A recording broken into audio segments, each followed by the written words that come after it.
Is Tracy with the Oasis for Natural Healing. So we are going to wait a few minutes, see if anybody jumps on. If you are joining us, please say hello. Let me know where you're at. That would be great. So, want to talk tonight a little bit about mental health, insomnia, and band-aids. Okay. So most people wind up, they can't sleep at night. And it's kind of like a snowball effect. Have you seen anybody who is very, very tired? They can't sleep. Then they have anxiety. They feel fatigued. They feel brain fogged. And then they feel depressed. And then the more anxiety that they have, then the more they can't sleep and the worse the insomnia gets. And it's this whole back and forth thing. And what do people mostly do? They go to their doctor, and what does the doctor give you? Give you something for sleep. They do labs, of course, and how many times have you guys had lab work? Oops, sorry, apparently, sorry, I had a disconnection on my, Instagram page. Somebody tried calling. I'm using my phone for that. So sorry about that. But how many times do you guys go to the doctor and you get blood work done, and blood work comes back normal? Right? And you're just like, well, I have anxiety. I can't sleep. I have all these other issues. And the doctor goes, okay, well, here, take something for sleep. The reason why you're probably anxious or whatever, or you're tired during the day is because you can't fall asleep at night. So, what are some of the common things that are prescribed? Okay, let's talk about them. Ambien is one, and Restoril is another. These are common prescriptions. Or you could take over the counter Tylenol PM, which can actually cause a lot of other issues too. But some of the common side effects of Ambien and Restoril, and some of them overlap. So you can get more depressed. People can even wind up with suicidal ideation, so suicidal thinking. And that's not uncommon with Ambien and Restoril. Restoril can cause seizures, so you can wind up developing a seizure disorder. Okay.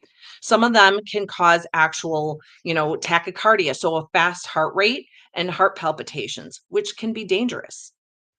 You can get headaches. You can get backaches. Some of them can cause actual chronic sinusitis. Ambien is known to cause chronic sinusitis. So inflammation, and then what do? You get inflammation of the sinuses, okay? And what do most people do? Oh, I'm going to go take a Zyrtec or an Allegra D. And did you read the side effects from that? You think that just because it's over the counter that it's safe. Mm-mm. No. So now you're taking more medications to handle the side effects from that medications. And where does it end and when does it stop? And what are the side effects from that? And are there drug interactions and other things? So Ambien can actually cause nausea as well, dizziness, headaches. Restoril, again, it can cause fast heart rate and low blood pressure, can cause fatigue, menstrual irregularities. You can wind up having elevated liver enzymes. So your liver. And what does that wind up doing? A lot of my patients, who have a lot of skin rashes, eczema, psoriasis, it's actually related to their liver. Okay, a lot of seasonal allergies and asthma, liver. Liver helps to break down histamine. So, so those are just some of the common sleeping stuff that is often prescribed. The over-the-counter stuff is not any better. And what can you do? So, first off, we kind of want to get to the root cause of why you have your symptoms. A lot of my patients, they have an overactive either thyroid or adrenal glands, even if their labs are normal. So, their thyroid or their adrenal glands are on overdrive. And we want to find out why, even if the labs are normal. So, and a lot of it could be a lot of different things. Sometimes I've seen things like nightshade vegetables. I don't know if you've heard of so nightshade vegetables can actually trigger, thyroid issues. And people with Hashimoto's are even suggested to not have any vegetables that are nightshades, like eggplants, green peppers. I think onions are in there. So you wanna kinda tomatoes, so you wanna stay away from nightshade vegetables, because there's a chemical in there that can actually cause inflammation within the thyroid. Um, we wanna find out if there's any food intolerances. We want to find out if you possibly have any parasites that are causing inflammation within the thyroid, or, or possibly have any heavy metals or heavy chemicals. A lot of times we are very, very iodine deficient in the United States, especially in the United States. And then what happens is in lieu of the iodine, our thyroid will actually bind to heavy metals and heavy chemicals. So it becomes very toxic, okay, to things like chlorine. It loves things like chlorine. Chlorine can chemically looks a little bit like iodine. So when we're iodine deficient, our thyroid will bind that. And where do you get chlorine? It's in our tap water. Did you know that you actually absorb more chlorine from taking a hot shower than you do from drinking a glass of tap water? And how many people actually put a filter on their shower head or a whole house filter? Not a lot of people do. So your thyroid can have over amount of chlorine. All right. So we want to find out, like, why is your glands all upset in the first place? So some things like ashwagandha can actually help support the thyroid. You can kava, bacopa is another herb. A good source of calcium can also help support the thyroid as well. Vitamin D is really good for the thyroid as well. But again, we want to find out the underlying cause first. So that'll give the support, but why is it upset in the first place? And we want to remove that. Okay? The adrenal glands can also be stressed out, and this might be, and again, the thyroid and the adrenal glands are part of your endocrine system. And the endocrine system actually regulates all of your hormones, pretty much every single function in your body. And if those are off balance, you're not going to feel well. You're going to feel anxious. You're going to feel depressed. You're going to have a hard time sleeping. You're going to feel fatigued. Okay. So you're going to have brain fog. You're not going to have energy to do things, and you're going to be more moody. You might even have menstrual disorders, PMS issues. You might have irregular cycles, painful periods. So, the endocrine system not just has a whole bunch to do with your mental health and your sleeping, but it has a lot to do with every other function as well. We had a patient that was talking extremely rapid, was not being able to connect her sentences together. So, it was very hard to follow her on what she was trying to say, and some of it was almost delusional speaking. And she was not able to sleep, and she had been up, mm, she was only getting, like, 15-minute naps throughout the night here and there. She was not able to sleep more than, 15 minutes at a time, and it had been almost several weeks before she actually got more than an hour of sleep at a time. Could you imagine how you would feel if that was the case with you? She couldn't go to work, and it was very, very difficult for her. And when we actually muscle tested her using quantum nutrition testing, her adrenals were on overdrive. It was between and her pineal gland, which is a gland inside the brain, that was on overdrive. So we were able to actually muscle test her and find out that they were like on like going a Mach 40, a mile a minute. And we found out the reason why: parasites. And she had been like this for, actually, I think she had been like this for a while. And it just got really, really bad within the last several weeks before they came in to see me. And she wound up actually testing her underlying cause was parasites. And within the first week of taking supplements, she wasn't 100% better, and of course, because nothing else is like a is, an overnight fix. But within the first week, there was slow improvements. She was less anxious.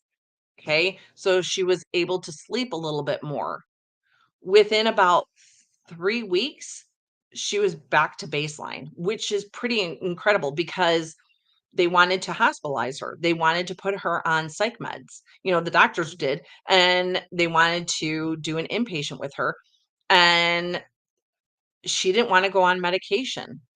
So, and she is now, we can talk to her and her sentences make sense. She is able to focus. She is able to have a full conversation.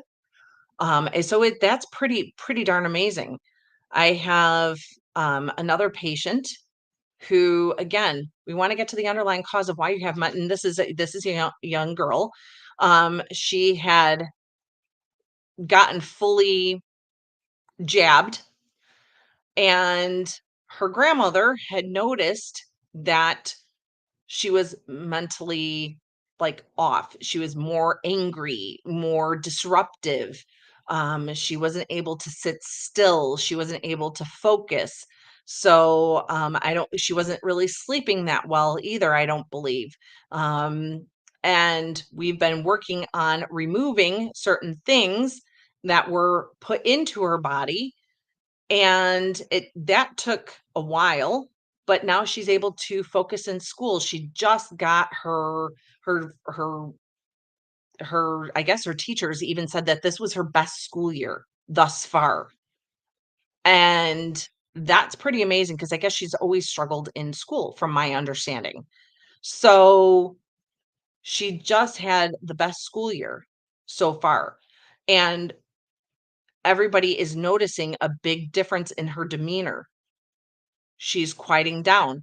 She is able to focus. She's more pleasant to be around. So, yes, a lot of these things can cause a lot of behavioral changes, aggression, anxiety, depression, sleeping issues. So instead of reaching for the first thing that your doctor says or over the counter or whatever, let's find out, why do you have it? Now, and I'm not saying sometimes band-aids are not needed, because again, if you're critically in a critical situation, I want you safe. You have to be safe first. That is most important. But then let's work to find out the underlying cause of why you're having your symptoms. Let's not just mask your symptoms, because these band-aids, I'm telling you, those medications, while in a short interim, they might be necessary to save somebody's life, especially when we're talking mental health. If we're talking somebody that's very suicidal, that's something serious. But let's get to the root cause, because long term, that is not the solution. They cause tons and tons of side effects. And then you're going to wind up needing medications for medications. It's going to cause more health issues. It's going to cause more issues in the long run. So let's get to the root cause of why you have your symptoms in the first place, rather than just putting a band-aid on it. And I'm seeing, now people are, speaking of that, more people are going after, things like Ozempic, for weight loss and stuff like that. Have you seen the side effects from that? Let's address the root cause of why you can't lose weight in the first place. First off, and some people are not going to like it, and yes, you have to do the hard work. You got to change your diet. You have to change your diet. For people who have changed their diet and they're eating pretty clean, there could be an underlying cause. Let's get to that. Even if you have normal lab levels, like I said, let's get to the underlying cause of why you have your symptoms in the first place. Why can't you lose weight? You know, what is your healthy fat intake versus your carbohydrates versus your proteins? So, and those things need to be looked at. Then we need to turn around and find out, based off of your body, what's going on with each and every single organ. Because if your endocrine or your hormones are off balance, you're never going to be able to lose weight, even if you have normal labs. So stop reaching for things like Ozempic. You're looking for a quick fix. and you're looking for a Band-Aid, that's gonna potentially cause more problems in the long run. And we gotta stop that, people. We gotta stop being a microwave society. And I think most people are catching up and they're starting to wake up and they're starting to understand that some of these medications are really not your friend. And I'm hoping that more people wake up. But we're still, some of us are still like one foot's in holistic, one foot's in medication. And again, I'm probably more 90% holistic, and like I said, for emergency purposes, that's where my other foot is in for Western medicine. Because again, if you're in an accident or something like that, and your arm gets severed off, or if you have a broken bone, I can't put that broken bone together, so you might need surgery, you know? Eastern medicine is great, but I haven't figured out how to glue bones together with herbs again.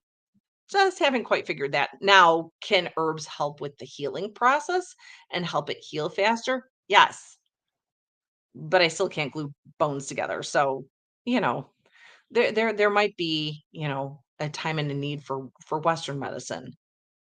So I'm probably, like I said, 90% East, like holistic, and 10% East Western medicine. And I think that's the way it really should be. But I think there's too many people that are still waffering back and forth and wavering back and forth, between Western and Eastern. Um, and I wish that more people would wake up and understand that your body wants to heal. Your body does want to heal, and it can heal when we give it the proper nutrients. When we remove the underlying cause and we give it the proper nutrients, your body wants to heal. We do not have to turn around and tell, if you have a cut and you start bleeding, you don't have to tell your body, "Oh, I think we need to form a scab to stop bleeding," unless you're unless you have a bleeding disorder, and then we wanna find out, well, why do you have a bleeding disorder?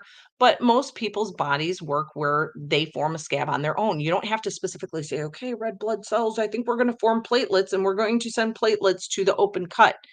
You don't have to do that. It automatically does it.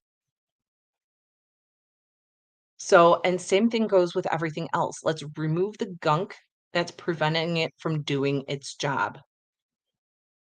So, if you would like more information or on how we can help you naturally, then give us a call. We get to the root cause of why you have your symptoms. We help all ages, infants, all the way to elderly people or moms that just want to be healthy before they get pregnant and have a healthy naturally pregnancy. So we support that as well.